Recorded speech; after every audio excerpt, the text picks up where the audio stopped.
So in our last unit, we built our frames. As you can see, we have our wonderful blue and pink frame. Now, for those of you that have the wrong color floats, if you're working with friends, you can trade, so you can either have matching or different floats. But now that Unit 1 is complete, the next step for us is to go ahead and build our motor assemblies. For this unit, what we'll need is our electric motors, our film canisters, our wax and electrical tape, and then after that we'll need the props and some of the other nuts. All of this is laid out in the beginning of Unit 2 in your manual.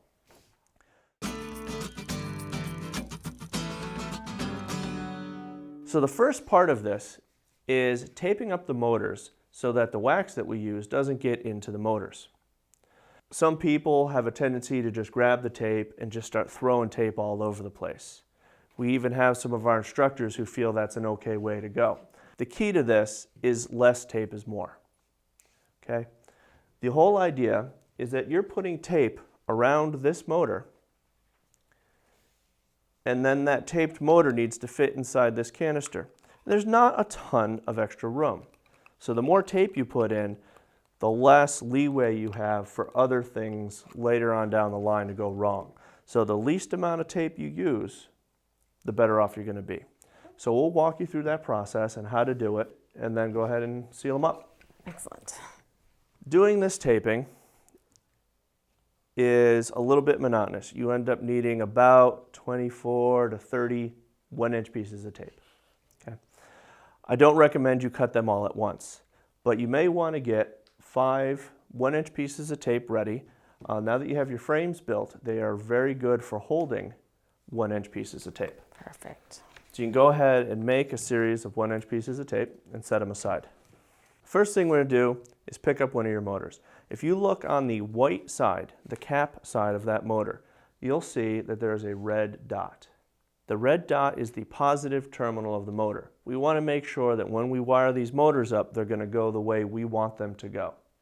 So we're also about to cover the whole back end of this motor with black tape. So what we're going to do is we're going to use the Sharpie marker and mark the terminal next to the red dot. We're going to mark it, in this case, with the black marker. Okay? And you're going to want to do that to all 3 motors before you forget and tape a motor that you haven't marked. If you lose the markings on your motors, which one of these is the positive terminal, you can look at the side of the casing. This side of the casing just has a single oval opening.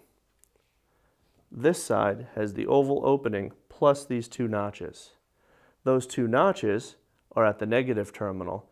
Therefore, if you can pick up those 2 through the tape, you know that the opposite one is your positive terminal.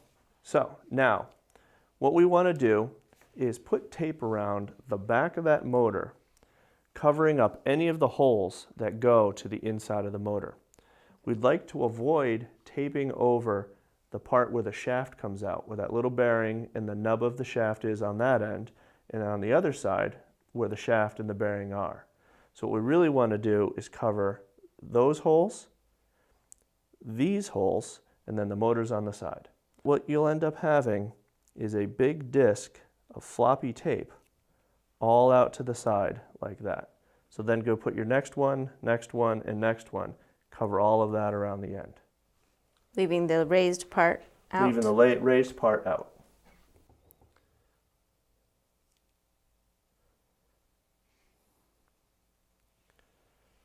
So as I said earlier, there are a lot of different ways to accomplish this.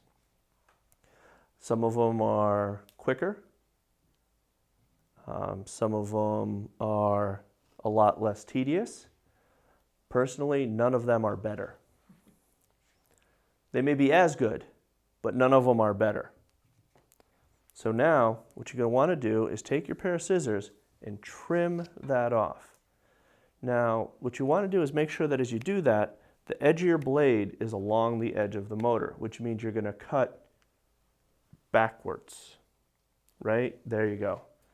If you have a tendency to cut like this, you'll have that gap. If you cut backwards, the flat of the blade rides right along the edge of the motor and will give you a nice trim cut as you go around the edge. And now you're just going to repeat that exact same process on the other side of the motor. So people often ask me, hey, can I put tape over the back, or can I just punch the shaft through the tape? Right. And the answer to that is yes. But it comes down to every little bit of friction that we put on that shaft, whether it's, it's not really much at all, or it's a lot, it takes away from the power of the sea perch. So the way I look at it is if I can spend an extra 30 seconds here and not have any wear that slows down the vehicle, it's worth that bit of time to me. Now, the next step, all we're going to do is put a single layer of tape all the way around. You can do it in two ways. You can cut 2 strips and put them parallel, or do one continuous spiral down the motor. All right. As you do it, you'll want to start with about 1/8 of an inch overlap, pull it tight, and you'll see the tape rolls with that tension right over the lip. Oh, yeah. Okay, and seals everything in. Okay, so now you have 2 options. We can cut that, or just stretch it down to do the other side.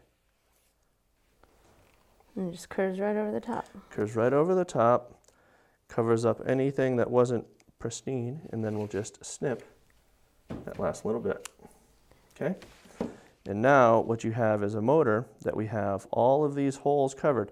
So this part of silver that's showing is fine as long as it's not one of these holes. Excellent. Okay? And now we repeat that for the other 2 motors in each of our kits.